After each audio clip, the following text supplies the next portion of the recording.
Hi, and welcome to the Critiki Bar. My name is David Robbins. This is my partner in crime and in critiquing all things, Katharine Sands. Katharine is an agent with the Sarah Jane Fryman Agency in New York City, long-standing literary agent, highly respected in her field, knows everything. Aloha, literati. Welcome to Critiki Aloha. Bar.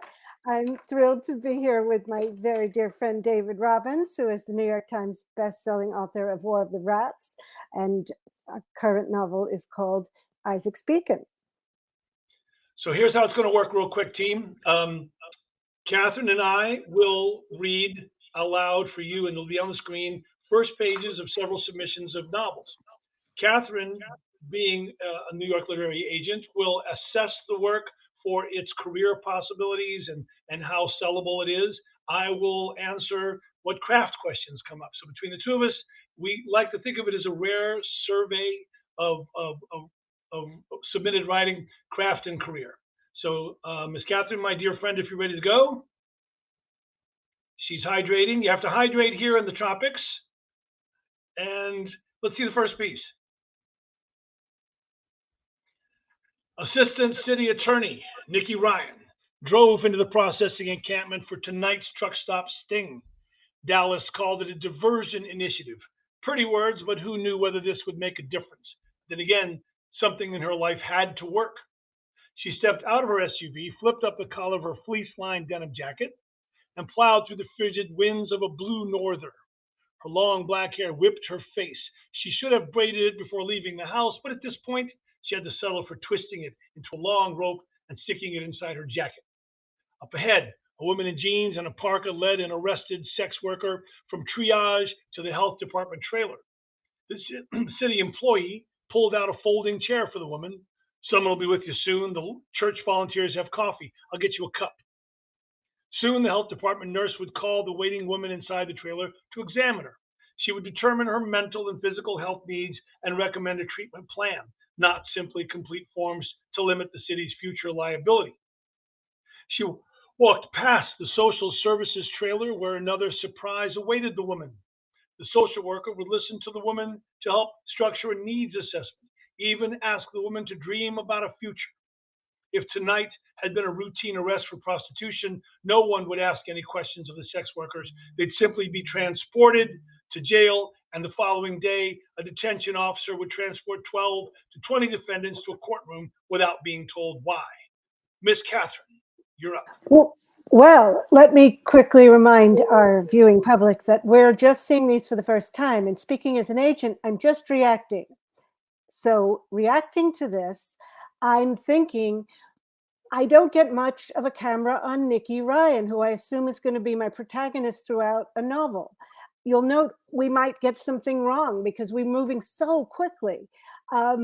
Dallas, I assume, is a person, but Dallas could also be the Dallas City Attorney's Office. So I only get Nikki with the camera very far back. I vaguely understand that this is a not particularly routine arrest, or because it says if tonight had been a routine arrest for prostitution. But to me, this is an arrest for prostitution as far as I can tell, because I have an arrested sex worker. I would mention that this world of sex work and prostitution is a lot juicier than this very quick establishing shot of Nikki, who comes across visually, but I don't have anything as dramatic and as interesting as possible, I think, with this very well-honed scene. So here's how you fix it. That's my job. I come in with the toolbox. Right here it says Dallas called it a diversion. We don't know who Dallas is. So you've used the name of someone that we do not know. We do not see. The reader's attention goes to this name Dallas, and we don't know who that is, and they disappear. Nikki Ryan disappears as soon as she twists her long braid into a rope and sticks it inside her jacket. The moment the writer says up ahead, Nikki's gone. Nikki's gone. We don't see Nikki again for the rest of this page. That's not how you establish POV. The most important thing a writer can do on the first page is establish two things. One is who, and the other is where, and the relationship between those two. Who are we, where are we, and how do those two affect? All I have here, Katharine, for description is truck stop. Truck stop. I don't know if it's Minnesota during a snowstorm. I don't know if it's in Key West in 95 degrees and humidity. I know nothing other than truck stop. I know nothing about Assistant City Attorney Nikki Ryan. That's it. And Nikki literally disappears. The POV disappears. If tonight had been a routine arrest for prostitution, according to whom? According to Nikki? According to some booklet? According to the police? So somebody can write, yeah? I mean, somebody can write, okay, it's not the language on the page. Language on the page is compelling and fine. Structurally, get back in here and make sure that you do two things. Establish a very strong point of view, Nikki in this case, and establish a very strong physical setting, and then blend the two. Nikki has this truck stop doesn't affect Nikki at all. It's not affected by a truck stop. We have to see the dynamics between character and setting in the first page. Always. Character and setting, relationship between the two. Yeah? Yeah. Me as well. I don't quite know what an assistant city attorney is. Is that the same thing as a legal aid attorney? And I'm not sure what city I'm in. I would mention that the word triage is intriguing because it suggests that this is not a routine arrest because some tremendous event has happened. I don't know that you want to leave that off of page 1. Good. Let's do the second one, okay? Good job. Well done. 1 down. Katharine? Of course, it happened during a heat wave. August was brutal, humid, and angry, and we all needed a distraction from the crushing temperatures that had become like their own character on talk shows and the nightly news. It was like the climate was trying to write the great American novel. That's how poetically hot and desperate some days felt. But the way we all found out played out more like a bad movie. Where were you when the story broke at 7:04 on CNN's website? Home, work, the train, out in a crowd somewhere? I actually don't remember. Looking back, I can work it out roughly. I was probably home, which at the time was a tiny apartment in Jamaica Plain. I had no TV and an awful landlord who was refusing to renew my lease due to my being unemployed. But the main point is that I had no TV. And on top of that, my phone was shot. Because of the heat, on August 7th, I'd caved and called for a ride home from the grocery store. The driver had tried to start an argument about politics, so I pulled my phone out and ignored him. When I got out, I put my phone on the roof while I got my groceries from the back. The driver, annoyed, I wouldn't debate him, stepped on it as soon as I closed the door. I watched my phone jump off his Honda and immediately get run over by some kid on a motorcycle. Whatever. The newer version of my phone was coming out next week, and it's not like I was blowing up with messages. I'd be fine going offline for the weekend. Okay, I'll go first on this one, Katharine. This is all over the place. I cannot tell you what this is about. It starts out about heat, then it turns into a landlord, then it turns into a quick touch on heat again, then it's an argument with a driver, then it's the phone being blown up, and I don't know anything about, I can't put my finger on any one thing. I am shifted between physical settings that somebody says to me, I actually don't remember, which is an awful thing to tell the reader. I'm supposed to be able to rely on you. Don't tell me you can't remember something. Looking back, I can work it out roughly. So you refute that line, I don't remember. Get back in here and make this about one thing. Of course, it happened during a heat wave. What is the it? You lost your phone. You had an argument with a driver. You had an argument with your landlord. The writer has set up this it during a heat wave, and then the heat wave doesn't matter. It's a heat wave. But the heat wave doesn't have anything to do with the landlord arguing with him, with not having a TV, with getting the phone broken, the newer version of the phone, which seems to be like weirdly random and specific. Get back in here and give me a POV. I don't know who I am. I live in Jamaica Plain. I have no visual. Am I a Yeti living in New York? Am I an Eskimo, at the embassy? I mean, am I purple, green, white, brown, black? I have no idea who I am. This is, again, the issue isn't whether or not somebody can write. This is fine language. I have no problem with the language. But structurally, somebody's just throwing so many things against the wall, Katharine, to see what sticks, and it doesn't work. It's way too random and way too kaleidoscopic. Get back in here and think of one thing. Don't say it happened during a heat wave. I don't know. I don't see the tension. I don't know who I am. And I'm going to go back what I said in the first one, and I'll turn it over to you. POV first. Who is speaking to me? What character represents me on the page? And where am I? And a relationship between where I am and who I am. And right now, I don't see a relationship with this heat to somebody in New York on a hot day. And suddenly it's about getting your phone run over. And this doesn't attach to my imagination at all. Take it. I would make the point that agents review first pages in a very particular way. We're not thinking of how it's setting us up for the rest of the novel. Most agents are thinking, the writer's in charge of this page. They have my attention. What are they doing with it? So even though I get that there's a distinctive voice here, I'm very confused about the it. It happened during the heat wave, and then I actually don't remember. So he doesn't remember if it's a he, what the it was, so why should I? And then it says we all needed a distraction. I'm not yet distracted. I don't need to be distracted. I need to be brought into a story. Then the cleverness of talking about how the heat is almost like a character, or it might be trying to write the great American novel, that might work somewhere in the novel, but as first lines, it's just too amorphous and vague and scattered, as David was saying. So I get a voice, and then I start to think, well, how awful is the landlord who doesn't want to renew a lease with a guy being unemployed if it's a guy? But also, why does he have a new phone coming if he's so unemployed and had such financial issues? I start thinking Jamaica Plain. Dude, pay your rent, okay? Let the phone wait. Well, it just seems like, why would you be doing that? But also Jamaica Plain, I don't know if that is New York City. There is a Jamaica, but it could be something else. So you have to remember how the first page is there to create so much attention to what you might be as an author. It's not always the beginning of the book. It's the beginning of you, the author, to an agent. And I just get a kind of disagreeable person who I think is male, who, and I don't know what the it is enough to be compelled. Specificity and narrowness are your friends when you start out. This is too broad, too random, too kaleidoscopic. All right, number 3. Good job, Ms. Katharine, I think. All right.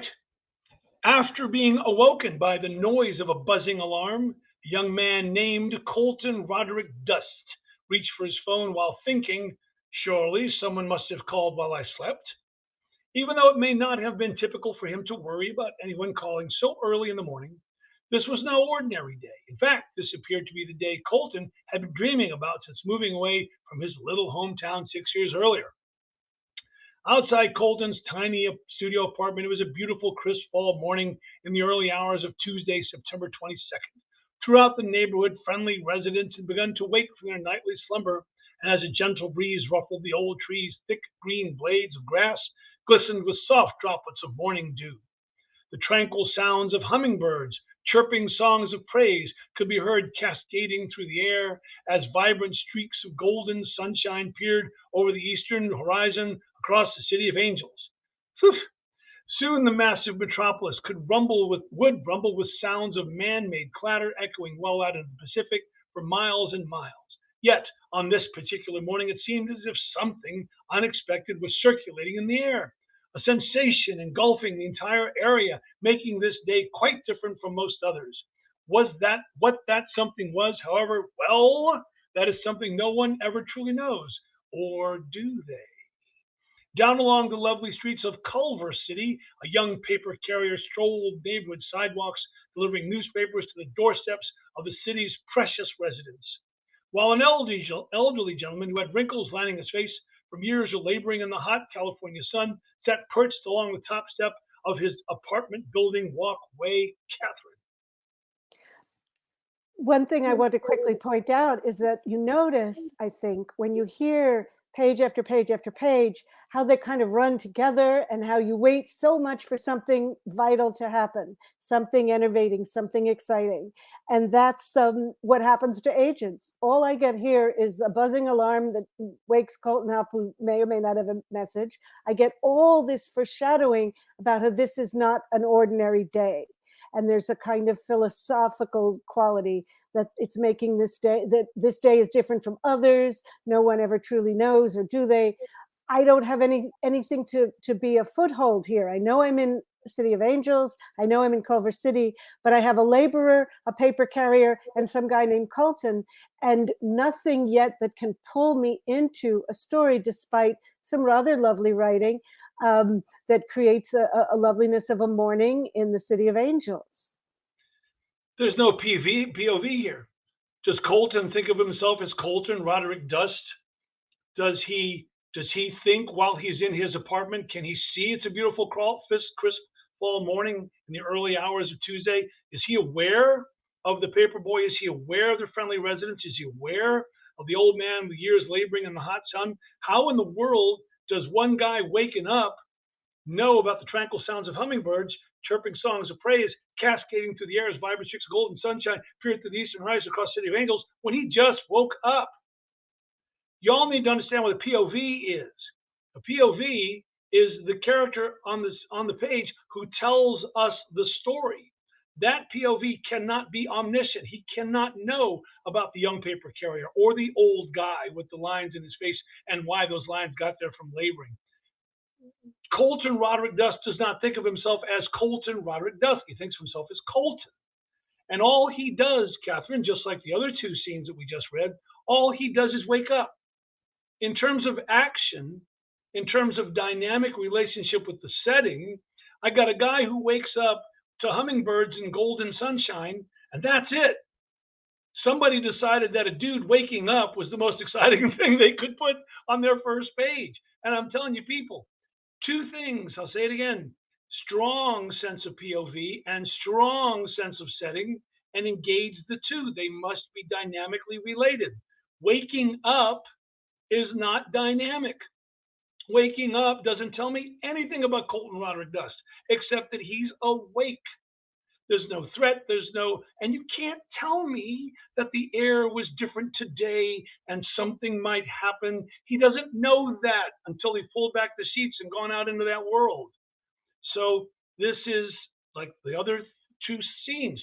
Somebody writes well, but somebody needs to understand there's technique and tactic involved, especially in first pages, right, Katharine? And those tactics and techniques must be brought into play. And that means two things: POV, setting, and make them work together, make them dynamic. Because if you don't, the agent isn't going to be swept away.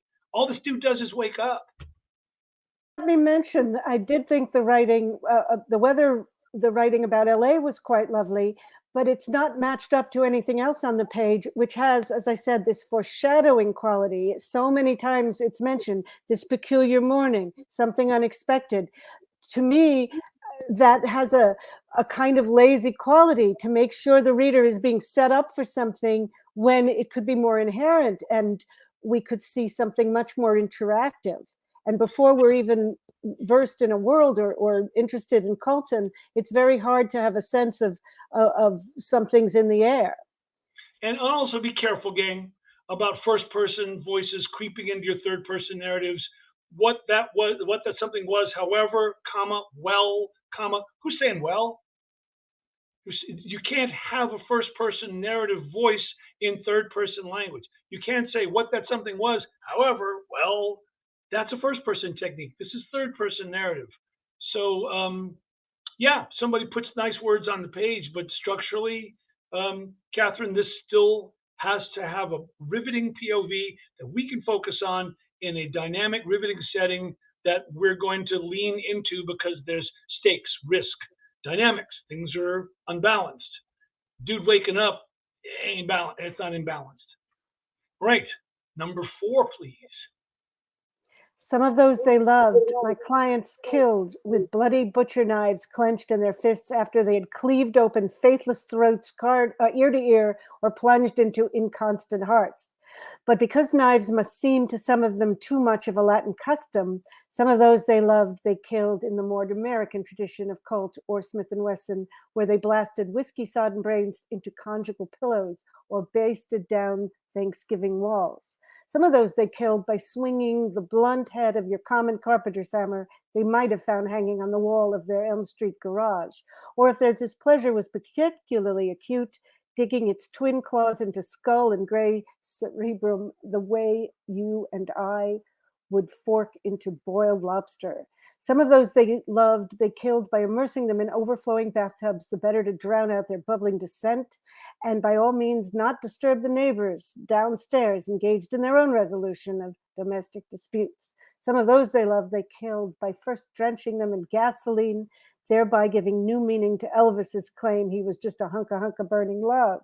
Some of those they loved, they killed by driving them to down a just refilled bottle of dioxazepine chased with a fifth of Johnny Walker Red, or by failing to raise the garage door while the Range Rover with its dealer plate still affixed idled, or by jumping from an I-80 overpass bridge at rush hour, or by taking a short tap dancing step on Christmas Day with their neck roped to a basement steam pipe, or by stepping onto the Union Pacific tracks into the cyclopean eye of the Sunset Limited.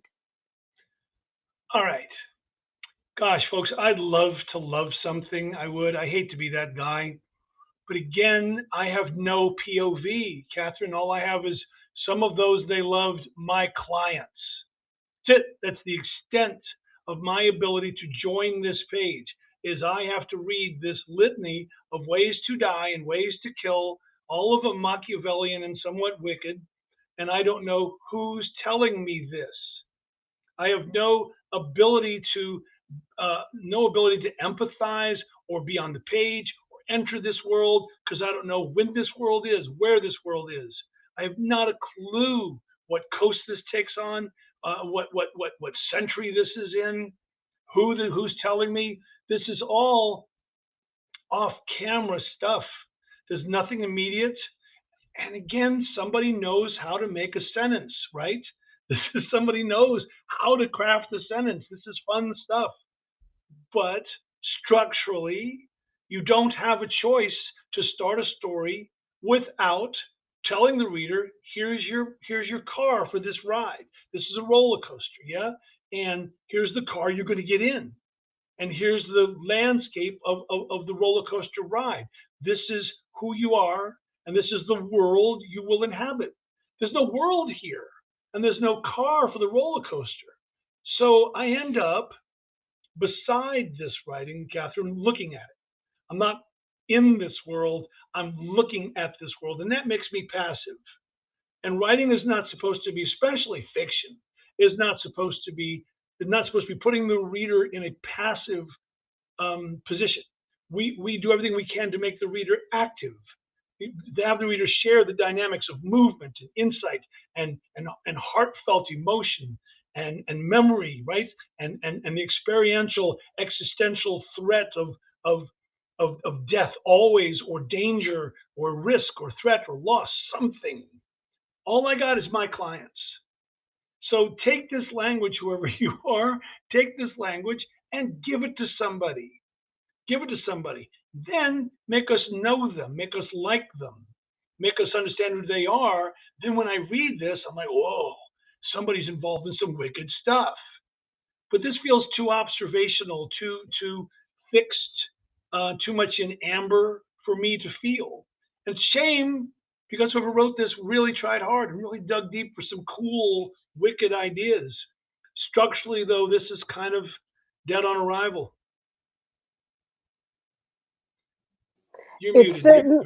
I had a different reaction. It certainly is energetic and original.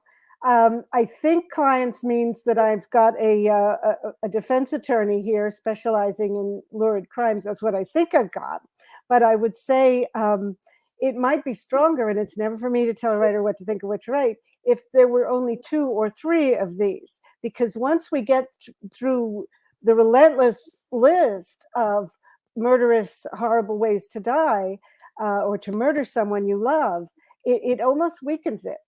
Because I thought the voice was very interesting. I'm certainly in the world of crime and at the highest criminal murderous levels, I think.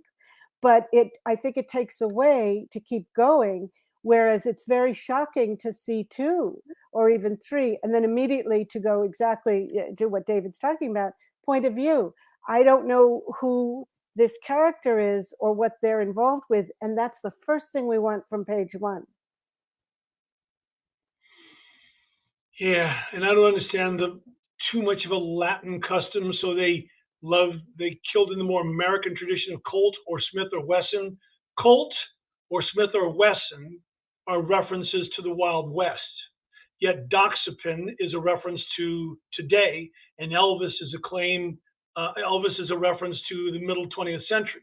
So the Range Rover is Johnny Walker Red. So this is all over the place. So be careful if you refer to Colt or Smith or Wesson. I immediately, even though this is American tradition, I immediately go backwards into the Wild West, and then I'm yanked forward. I'm going to stand my ground on this, Catherine. Somebody knows somebody's energetic and got a head full of ideas. But the most important thing we can tell you, the agent, or me, the reader and editor, is who we are and where we are. The curtain goes up on the stage, right? And the stage isn't blank. The curtain goes up. I got to know, where am I? Who's going to walk on stage and be the character that I empathize with? This is all off camera. I'm just left with stillness. Even though this is feels kinetic, I can't move with the character because I got no character to move with other than somebody, my client. Yep. Well, all right. How about number 5? The back seat of her mother's Saturn was her holding cell. Danny McCarty couldn't recall the actual judgment date, but she'd accept the reality. Convicted and imprisoned with verbal restrictions while being extradited to a secret facility. Hopefully she would get paroled early for good behavior. If she played nice, the warden, her mother Karen McCarthy, might let her out early. Yeah, that'll happen, Danny grumbled to herself, when my attitude changes. Then she would be back in her old bedroom before her sophomore year began in September. That the house sold, well, hurt her chances. Okay, killed all hope. Still at 15, she could dream. Danny glanced at the passing scenery as she traveled toward her new home. New home? She snorted, and the head of the co-captain whipped around. Shh! She lifted an eyebrow, shrugged her shoulders, and faked a yawn. The question hung on the tip of her tongue, how much longer? But she sucked it back in. She couldn't ask. Every time it tumbled out, her mother went ballistic. Soon, she would say. Well, for sure, soon was obvious, but it was turning into the longest time already, like 2 whole days wasted from her rapidly passing life. Danny flipped through the pages of last week's Girls magazine before tossing it down to the floorboard. Nothing new and exciting left to read. The pictures and articles were old. Besides, after a week, someone already replaced the cute guy on the cover with next week's Babe plate. Oh, Catherine, take it. Well, first thing to understand is if our protagonist is 15, I have to wonder, is this meant to be young adult or what's sometimes called new adult? That's the older young adult who might be dealing with more adult themes. Or not, or is it adult fiction? So I couldn't exactly tell that. Also, the humorous presentation of her mother being in charge of her holding cell, and she doesn't know the judgment date, but she'd accept reality, convicted and imprisoned. All that cleverness of Danny feeling like her mother, Karen, is the warden was a bit lost on me in these first sentences because I was trying to work out whether there was an actual judgment date, because this is the very first thing my eye is falling on. So the teenage mother angst situation, as much as I can tell, I gleaned that the house sold, so she has to leave. And I don't know what any of that's going to lead us to. In other words, I'm still trying to figure out if she's being transported somewhere or she's just moving. And that's throwing me. It's definitely throwing me. So I actually like this line about, 2 whole days wasted from a rapidly passing life. That already gave me a lot of teenage thinking, and I might suggest that be a way to open without bringing us into something that's clever, that only makes sense if we've spent more time inside the story. Good, Catherine. I agree with everything you just said. So here's some writing tips, guys, some technique. Something to remember. A character speaks to tell us what they want. A character acts to tell us who they are. Think of a little girl who says to her father, Daddy, I want a pony. Well, I have a little girl who wants a pony. A little girl who steals a pony is a thief. And you can see the depth of insight we have from an action that's kind of withheld from us by dialogue. So characters act to tell us who they are. Now, for some reason, Catherine, of these 5 pieces we've read, the writers have decided to show us who their characters are by one guy waking up in bed, this gal riding in the back of a car and looking at a magazine, and one guy who just says my clients, withheld who he or she or they were completely from us. And I don't recall the other 2 well enough to bring them up. But when you are trying to tell a story, you are telling a story of identity. The most important thing you can remember as a writer is not your plot, but is the identity of your characters, who they are. Because if you define for me who they are, you are then inviting me to be them and vicariously to learn about myself as I learn about them. Opening your scenes, opening your books, any scene, any chapter, why you would pick a bed in the morning, why you would pick a car, or why you would just completely withhold any information about the POV at all baffles me. It's not how you begin a scene, much less a book. I wouldn't begin a chapter this way. You use us, the backseat of her mother Saturn was her holding cell, and I'm immediately thinking, Mom's a cop, how I'm being misled. Danny McCarty, who does not think of herself as Danny McCarty, she thinks herself as Danny. Couldn't recall the actual judgment date, and I'm like, okay, she stole, that's stolen, and she'd accept the reality, convicted in prison with verbal restrictions. So what you're doing, writer, is you're engaging the reader in wit and idiomatic language before I'm rooted in the story. I really didn't know if she was in a police car, Catherine. And then when I find out she's not, I'm like, okay. That was somebody being charming. And it's fine. There's a place, just as you said, there's a place for it later in the book. But when you come out of the gate, you got to treat your characters like chess pieces that are identifiable. There's my rook, there's my bishop, there's my queen, right? And they move this way in this very simple, manipulable way, very predictable way. That's how you must start your books. Start them in a way where the reader isn't sent asking these questions. Is Mom a cop, like Catherine and I both thought? Or like, client, is this a devil? Are you an angel? Are you a lawyer, right? Who? Why make the reader ask all these questions early on? Questions are for later. Questions are a luxury that you have as the writer to engage the reader's interest, to lock us into the story. Give us inquiry, but don't do it on the first page. Locate us, fix us in place and time, fix us in a character. And then remember this word dynamic. A setting must be dynamic. Waking up in bed is not dynamic unless that bed is on a hurtling spaceship towards the sun. And, riding in a car isn't dynamic unless that car is going off a cliff or it's being driven by a cop. Be clever, people. Find ways to let your characters act and show us who they are through those actions. All of these people are passive. Waking up was passive. Riding in this car is passive. I don't have any thieves in here. Catherine? Let me quickly add that people often ask agents, what are you looking for? And my answer is always, I'm looking for the reason to keep reading. You want to be aware of that. A first page is really answering the agent's question, why should I keep reading this?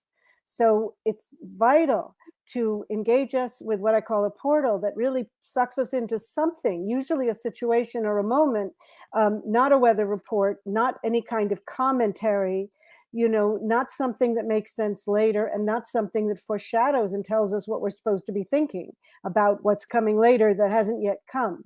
We're really thinking, what are they doing with this page?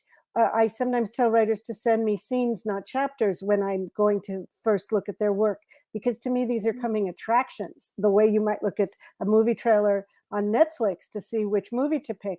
You're very quickly summing it up. You're very quickly deciding if this character is engaging. And that's the same thing agents do with first pages. And again, Catherine, I agree with everything you say, as I so infrequently do. But I want to look at the page. You're following me, Catherine. These are the actions that this Danny character takes from line 1. The first thing Danny McCarty does is not able to recall. The second is she accepts reality. The rest of that sentence doesn't have any actions. The third thing she does is grumble. The fourth thing she does is glance. The fifth thing is she snorts. Then she lifts an eyebrow. Then she shrugs. She fakes a yawn. Then she sucks it back in. And then she flips through the pages of a magazine, tosses it to the floorboard. And that's all she does. Literally, those are the actions this character takes. And the writer is saying to themselves, boy, wait till Katharine Sands reads this. She's not going to be able to resist this compelling character I've written. And folks, physical action and choices are what characters must engage in. They tell us who they are, Katharine, when they act. And they act following a choice. Because then we see the consequences of that act. You steal a horse? All right, well, you're a horse thief. And now we live with a character who's now a new character, a horse thief, transformed by their choices. And those choices become actions, and those actions become consequences. And that is something, folks, that you can get the tendrils of on the first page. You can lead us towards those things. You can say to the agent who's wanting to represent you, I would like to say for the record, Katharine doesn't make any money on people she does not represent. She's looking for reasons to say yes, right? And that's what I'm here to help you with, and that's what Katharine's here to help you with, is for reasons for the agents who say yes. They make no money on the people that say no to you. When you write something that's not dynamic and it's not clear, you leave Katharine and the rest of her kind no choice but to go next. Trust me on this. When you open your stories, open them with a definable character who's in a dynamic setting, who's about to make a choice, and that choice is about to lead us towards a consequence. And then Katharine, I would agree. And I would also add quickly that you want to have something at stake, not necessarily somebody, desperate, but something in which that creates what we call page turning tension, something that really makes you say, what happened to that, and turn the page. And if that is absent, it very frequently means the agent won't turn the page. And I'd like to conclude, if I might, Katharine, that it does not need to be physical danger. It does not need to be the landscape that's dynamic does not need to be physical. It can be a roiled heart. It can be somebody who's attending a funeral of somebody that they didn't care for. It could be a broken heart. It could be yearning. 1,000 million things. I'm not describing, when I say dynamic setting, I don't necessarily mean a physical house on fire. It could be a life on fire. It could be a heart on fire, a mind on fire. But it has to be, as you just said eloquently, there have to be imminent stakes that we, the reader, can either see or sense are coming. And we want to read to them. But it doesn't need to be a gunfight. It can just be two people taking opposite corners after a terrible fight, right? It can be an internal landscape, an external landscape, but it must be dynamic. And I would like to say, this is my dear friend Katharine Sands from the Sarah Jane Fryman Agency, who seems lost what to say next. And thank you, David, my dear friend, who is a marvelous novelist. Well, this is the Critiki Bar. We hope you enjoyed it. We want to thank Black Chateau for inviting us to do this for them. And I hope this has been useful. If you like it, I guess share it to your friends. And thank you so much. Peace out. Wait. Tiki forever.